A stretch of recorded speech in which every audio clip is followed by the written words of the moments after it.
Hello ನಮಸ್ಕಾರ ಎಲ್ಲರಿಗೂ.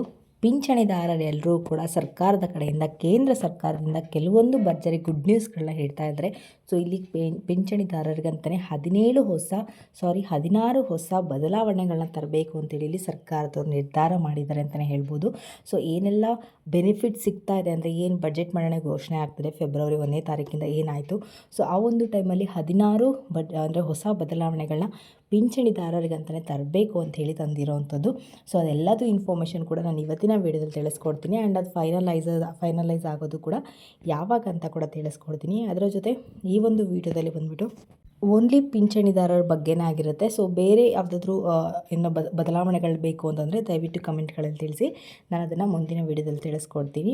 So ಇವತ್ತಿನ ವೀಡಿಯೋ ಬಂದುಬಿಟ್ಟು ತುಂಬಾ ಇಂಟ್ರೆಸ್ಟಿಂಗ್ ಆಗಿರೋದ್ರಿಂದ ಫ್ರಮ್ ಬಿಗಿನಿಂಗಿಂದ ಎಂಡ್ವರೆಗೂ ವಾಚ್ ಮಾಡಿ ಪೂರ್ತಿಯಾಗಿ ಇನ್ಫಾರ್ಮೇಷನ್ ತಿಳ್ಕೊಳ್ಳಿ.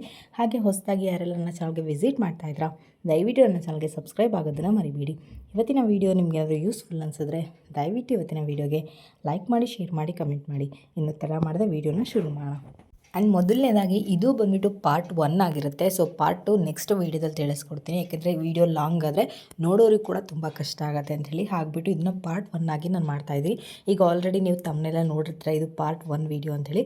ಪಾರ್ಟ್ 2 ವೀಡಿಯೋನ ಆದಷ್ಟು ಬೇಗ ನಾನು ಹಾಕ್ತೀನಿ. ಸೊ ಅದ್ರ ಬಗ್ಗೆ ಏನಾದರೂ ಡೌಟ್ಸ್ ಇತ್ತು ಅಂದರೆ ಆದಷ್ಟು ಬೇಗ ಹಾಕಬೇಕು ಅಥವಾ ಇದ್ರ ಬಗ್ಗೆ ಹೆಚ್ಚಿನ ಮಾಹಿತಿ ತಿಳ್ಕೋಬೇಕು ಅಂದರೆ ಕಮೆಂಟ್ ಸೆಕ್ಷನ್ನಲ್ಲಿ ತಿಳಿಸಿ, ಖಂಡಿತವಾಗ್ಲೂ ಕೂಡ ನಾನು ತಿಳಿಸ್ಕೊಡ್ತೀನಿ.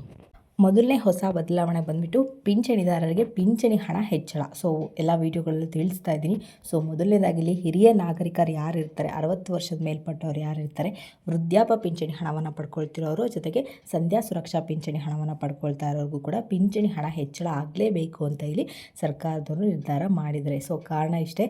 ಸೊ ಪ್ರತಿಯೊಂದು ಕೂಡ ಬೇರೆಯವ್ರ ಮೇಲೆ ಡಿಪೆಂಡ್ ಆಗಬಾರ್ದು, ಪ್ರತಿಯೊಂದಕ್ಕೂ ಕೂಡ ಕೆಲವರು ಬೇರೆಯವ್ರ ಮುಂದೆ ಕೈ ಚಾಚಬಾರ್ದು. ಅವರು ಇಷ್ಟು ವರ್ಷ ದುಡ್ಕೊಂಡು ಇಷ್ಟು ವರ್ಷ ಅವರು ಸ್ವತಂತ್ರವಾಗಿದ್ದು ಈಗ ಇನ್ನೊಬ್ಬರು ಮುಂದೆ ಕೈ ಚಾಚೋದು ಅಷ್ಟು ಒಳ್ಳೆಯದಲ್ಲ ಅಂಥೇಳಿ ಸರ್ಕಾರದವರು ಈ ನಿರ್ಧಾರವನ್ನು ಮಾಡಿದ್ದಾರೆ ಅಂತಲೇ ಹೇಳ್ಬೋದು.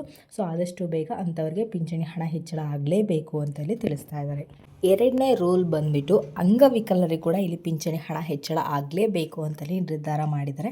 ಸೊ ಕಾರಣ ಕೂಡ ಗೊತ್ತು, ಅವರು ಸ್ವತಂತ್ರವಾಗಿ ಬದುಕಬೇಕು, ಅವರು ಆರ್ಥಿಕ ಸ್ಥಿತಿ ಕೂಡ ಸುಧಾರಿಸ್ಕೋಬೇಕು ಅನ್ನೋ ಒಂದು ಕಾರಣದಿಂದ ಅಂಥವ್ರಿಗೆ ಕೂಡ ಇಲ್ಲಿ ಪಿಂಚಣಿ ಹಣವನ್ನು ಹೆಚ್ಚಳ ಮಾಡಲೇಬೇಕು ಅಂತೇಳಿ ಸರ್ಕಾರದವರು ನಿರ್ಧಾರ ಮಾಡಿದ್ದಾರೆ. ಆ್ಯಂಡ್ ಮೂರನೇ ಹೊಸ ರೂಲ್ಸ್ ಏನಪ್ಪ ಅಂತಂದರೆ ವಿಧವಾ ವೇತನ ಪಡ್ಕೊಳ್ತಾ ಇರೋರಿಗೂ ಕೂಡ ಸರ್ಕಾರದವರು ಪಿಂಚಣಿ ಹಣವನ್ನು ಹೆಚ್ಚಳ ಮಾಡಬೇಕು ಅಂತ ಸರ್ಕಾರದವರು ನಿರ್ಧಾರ ಮಾಡಿದ್ದಾರೆ. ಸೊ ನಿಮ್ಗೆ ಯಾರಿಗಾದ್ರೂ ಇಲ್ಲ ನಮಗೂ ಕೂಡ ಪಿಂಚಣಿ ಹಣ ಹೆಚ್ಚಳ ಆಗಬೇಕು, ನಮಗೂ ಕೂಡ ಈ ಸಮಸ್ಯೆಗಳ ಬಗ್ಗೆ ಹರಿಯುತ್ತೆ ಅನ್ನೋದೇನಾದರೂ ಇದ್ದರೆ ದಯವಿಟ್ಟು ಈ ಒಂದು ವಿಡಿಯೋಗೆ ಲೈಕ್ ಮಾಡೋದ್ರ ಮುಖಾಂತರ ಕಮೆಂಟ್ ಮಾಡಿ ತಿಳಿಸಿ. ನಿಮ್ಮ ಒಂದು ಕಮೆಂಟ್ ಕೂಡ ಸರ್ಕಾರಕ್ಕೆ ಮುಟ್ಟುತ್ತೆ. ಹಾಗಾಗಿಬಿಟ್ಟು ದಯವಿಟ್ಟು ಈ ಒಂದು ವಿಡಿಯೋಗೆ ಲೈಕ್ ಮಾಡೋದ್ರ ಮುಖಾಂತರ ನಿಮ್ಮ ಸಮಸ್ಯೆಗಳೇನಿದೆ ಅಂತೇಳಿ ಕಮೆಂಟ್ಗಳ ಮುಖಾಂತರ ತಿಳಿಸಿ. ಆ್ಯಂಡ್ ಯಾರಿಗೆಲ್ಲ ಹಣ ಹೆಚ್ಚಳ ಆಗಬೇಕು ಅನ್ನೋದನ್ನು ಕೂಡ ಮರೀದೆ ಕಮೆಂಟಲ್ಲಿ ತಿಳಿಸಿ. ಆ್ಯಂಡ್ 4ನೇ ಪಾಯಿಂಟ್ ಬಂದುಬಿಟ್ಟು ಪ್ರತಿ ತಿಂಗಳು ಏನು ಪಿಂಚಣಿ ಹಣವನ್ನು ನೀವು ಪಡ್ಕೊಳ್ತೀರಲ್ಲ, ಸೊ ಆ ಒಂದು ಹಣ ಆದಷ್ಟು ಬೇಗ 10ನೇ ತಾರೀಕು ಒಳಗಡೆ ಪ್ರತಿ ತಿಂಗಳು ಕೂಡ ನಾವು ಹಾಕಲೇಬೇಕು. ಇನ್ನು ಮುಂದೆ ಏನು ತಡವಾಗ್ತಾಯಿತ್ತು ಅದು ನಿಲ್ಲಿಸಬೇಕು. ಪ್ರತಿ ತಿಂಗಳು ಕೂಡ ಮುಂಚೆ ಏನಾಗ್ತಿತ್ತು 5ನೇ ತಾರೀಕು ಒಳಗಡೆ ಪಿಂಚಣಿ ಹಣ ಬಂದು ಜಮೆ ಆಗ್ತಿತ್ತು. ಬಟ್ ಈಗ ಸರ್ಕಾರದ ಗ್ಯಾರಂಟಿ ಯೋಜನೆಗಳು ಅಂದರೆ ಗೃಹಲಕ್ಷ್ಮಿಯಿಂದ ಸ್ವಲ್ಪ ತಡವಾಗಿ ಬರ್ತಾ ಇರೋದಂತೂ ನಿಜ. ಆದರೆ 10ನೇ ತಾರೀಕು ಒಳಗಡೆ ಎಲ್ಲರೂ ಕೂಡ ಕಂಪಲ್ಸರಿ ಹಾಕಿ ಅಂದರೆ ಕ್ಲಿಯರ್ ಮಾಡಿ ಕೊಡ್ತೀವಿ ಅಂತ ಹೇಳಿ ಒಂದು ಮಾತನ್ನು ಹೇಳ್ತಾ ಇದ್ದಾರೆ. ಸೊ ಇದೊಂದು ಖುಷಿ ವಿಚಾರ ಅಂತಲೇ ಹೇಳ್ಬೋದು. ಆ್ಯಂಡ್ ಇದು 4ನೇ ಪಾಯಿಂಟ್ ಆಗಿರುತ್ತೆ. ಹಾಗಾದರೆ 5ನೇ ಪಾಯಿಂಟ್ ಬಂದುಬಿಟ್ಟು ಇದು ಹಿರಿಯ ನಾಗರಿಕರಿಗಾಗಿರುತ್ತೆ. 60 ವರ್ಷದ ಮೇಲ್ಪಟ್ಟವ್ರು ಯಾರೆಲ್ಲ ಇರ್ತೀರ ಅಂಥವ್ರಿಗೆ ಏನಾದರೂ ನೀವು ಬಸ್ಸಲ್ಲಿ ಪ್ರಯಾಣ ಮಾಡಬೇಕು ಅಂದರೆ BMTC ಆಗಿರ್ಬೋದು ಅಥವಾ KSRTC ಆಗಿರ್ಬೋದು ಅಥವಾ ರೈಲ್ವೆ ಆಗಿರ್ಬೋದು. ಸೊ ಇನ್ನಿತರ ನೀವು ಸಾರಿಗೆ ವ್ಯವಸ್ಥೆಯಲ್ಲಿ ನೀವೇನು ಟ್ರಾವೆಲ್ ಮಾಡಬೇಕು ಅಂದರೆ ಅಂಥವ್ರಿಗೆ ಇಲ್ಲಿ ಫ್ರೀ ಅಂದರೆ ಉಚಿತವಾಗಿ ಇದು ಸಿಗುತ್ತೆ ಅಂತ ಇಲ್ಲಿ ತಿಳಿಸಿದ್ರೆ ಉಚಿತವಾಗಿ ನೀವು ಟ್ರಾವೆಲ್ ಮಾಡ್ಬೋದು ಅಂತ ಇಲ್ಲಿ ತಿಳಿಸ್ತಾ ಇದ್ದಾರೆ. ಆ್ಯಂಡ್ ಇದು 5ನೇ ಪಾಯಿಂಟ್ ಆಗಿರುತ್ತೆ. ಆ್ಯಂಡ್ 6ನೇ ಪಾಯಿಂಟ್ ಕೂಡ ಹಿರಿಯ ನಾಗರಿಕರಿಗೆ. ಸೊ ನೀವೇನಾದರೂ 1 ವರ್ಷಕ್ಕೊಮ್ಮೆ ಬಾಡಿ ಚೆಕಪ್ ಮಾಡಿಸ್ಬೇಕು ಅಂತ ಹೇಳಿ ತಿಳಿಸ್ತಾ ಇದ್ದಾರೆ. 1 ವರ್ಷಕ್ಕೆ ನೀವೇನಾದರೂ ಫುಲ್ ಬಾಡಿ ಚೆಕಪ್ ಮಾಡಿಸ್ಬೇಕು ಅಂದರೆ ಅದಕ್ಕೂ ಕೂಡ ಯಾವುದೇ ರೀತಿಯ ಒಂದು ಚಿಕಿತ್ಸೆ ಅಂದರೆ ಫ್ರೀ ಅಮೌಂಟೇ ತೊಗೊಳ್ಳದೆ ಫ್ರೀ ಚೆಕಪ್ ಮಾಡಿಸ್ತೀವಿ ಅಂತ ಹೇಳಿ ಸರ್ಕಾರದವರು ಹೇಳ್ತಾ ಇದ್ದಾರೆ.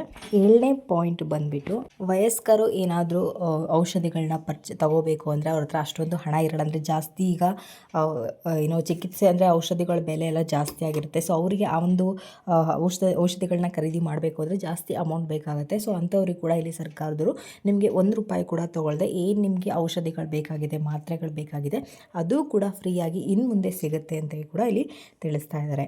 ಎಂಟನೇ ಪಾಯಿಂಟ್ ಬಂದುಬಿಟ್ಟು ನಿಮ್ಮ ಹತ್ರ ಏನಾದರೂ ಏನು ಪಿಂಚಣಿ ಹಣವನ್ನು ಪಡ್ಕೊಳ್ತಾ ಇರ್ತಾರೆ, ಹಿರಿಯರು ಏನಿರ್ತಾರೆ, ವಯಸ್ಕರು 60 ವರ್ಷದ ಮೇಲ್ಪಟ್ಟವ್ರು ಏನಿರ್ತಾರೆ ಅಂಥವ್ರ ಹತ್ರ ಆಯುಷ್ಮಾನ್ ಕಾರ್ಡ್ ಇತ್ತು ಅಂತಂದರೆ ಅಂಥವ್ರಿಗೆ 5 ಲಕ್ಷದವರೆಗೂ ಕೂಡ ಹಾಸ್ಪಿಟಲ್ ಚಾರ್ಜ್ ಸರ್ಕಾರನೇ ಪೇ ಮಾಡುತ್ತೆ ಅಂತ ಹೇಳಿ ತಿಳಿಸ್ತಾ ಇದ್ದಾರೆ.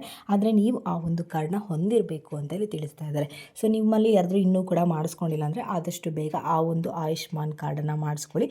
ನಿಮಗೂ ಕೂಡ 5 ಲಕ್ಷದವರೆಗೂ ಕೂಡ ಫ್ರೀ ಚಿಕಿತ್ಸೆ ಸಿಗುತ್ತೆ ಅಂತ ಹೇಳಿ ತಿಳಿಸ್ತಾ ಇದ್ದಾರೆ. ಇದು 8ನೇ ಪಾಯಿಂಟ್ ಆಗಿರುತ್ತೆ. ಆ್ಯಂಡ್ 9ನೇ ಪಾಯಿಂಟ್ ಬಂದುಬಿಟ್ಟು ಸೊ ನಿಮ್ಮ ಹತ್ರ ಏನಾದರೂ ಅಂದರೆ ವಯಸ್ಕರು ಏನಿರ್ತಾರೆ ಅವರಿಗೆ ಹೆಚ್ಚುವರಿ ಬಡ್ಡಿ ಸಿಗುತ್ತೆ ಅಂತ ಹೇಳಿ ತಿಳಿಸ್ತಾ ಇದ್ದಾರೆ. ಯಾವುದೇ ಒಂದು ಬ್ಯಾಂಕ್ಗಳಿಗೆ ಹೋದರೂ ನಿಮ್ಮ ಒಂದು FD ಮೇಲೆ ಹೆಚ್ಚುವರಿ ಬಡ್ಡಿಯನ್ನು ಅಂದರೆ ಹೆಚ್ಚುವರಿ ಸಾಲವನ್ನು ಸಿಗುತ್ತೆ ಅಂತ ಹೇಳಿ ಸರ್ಕಾರದವರು ಹೇಳ್ತಾ ಇದ್ದಾರೆ. ಸೊ ಇದೊಂದು ಖುಷಿ ವಿಚಾರ ಅಂತಲೇ ಹೇಳ್ಬೋದು. ಸೊ ಇದಿಷ್ಟು ಸೌಲಭ್ಯಗಳು ಪಿಂಚಣಿದಾರರಿಗೆ ಮಾತ್ರ. ಅದರಲ್ಲೂ ನಾನು ಹೇಳಿದ್ದೀನಿ ಯಾರ್ಯಾರಿಗೆ ಸಿಗುತ್ತೆ ಅಂತೇಳಿ.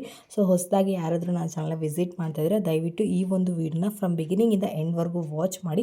ನಿಮ್ಮಲ್ಲಿ ಯಾರಾದರೂ ಇದ್ದರೆ ಅಥವಾ ನೀವೇ ಆಗಿದ್ದರೆ ನಿಮಗೆ ಈ ಪೂರ್ತಿಯಾಗಿ ಇನ್ಫಾರ್ಮೇಷನ್ ತಗೊಳ್ತೆ ಆ್ಯಂಡ್ ಸರ್ಕಾರದಿಂದ ಏನು ಲಾಭಗಳಾಗ್ತಿರೋದ್ರ ಬಗ್ಗೆ ಕೂಡ ಗೊತ್ತಾಗುತ್ತೆ. ಸೊ ಇದಿಷ್ಟು ಇವತ್ತಿನ ವೀಡಿಯೋ ಆಗಿರುತ್ತೆ ಆ್ಯಂಡ್ ಪಾರ್ಟ್ 2 ಕೂಡ ಆದಷ್ಟು ಬೇಗ ಬರುತ್ತೆ. ಆ್ಯಂಡ್ ನಿಮಗೇನಾದರೂ ಇವತ್ತಿನ ವೀಡಿಯೋ ಇಷ್ಟ ಆಯಿತು ಅಂದರೆ ದಯವಿಟ್ಟು ನನ್ನ ಚಾನಲ್ಗೆ ಸಬ್ಸ್ಕ್ರೈಬ್ ಆಗೋದನ್ನು ಮರಿಬೇಡಿ. ಹಾಗೆ ತಪ್ಪದೆ ಈ ಒಂದು ವೀಡಿಯೋಗೆ ಲೈಕ್ ಮಾಡಿ, ಶೇರ್ ಮಾಡಿ, ಕಮೆಂಟ್ ಮಾಡಿ.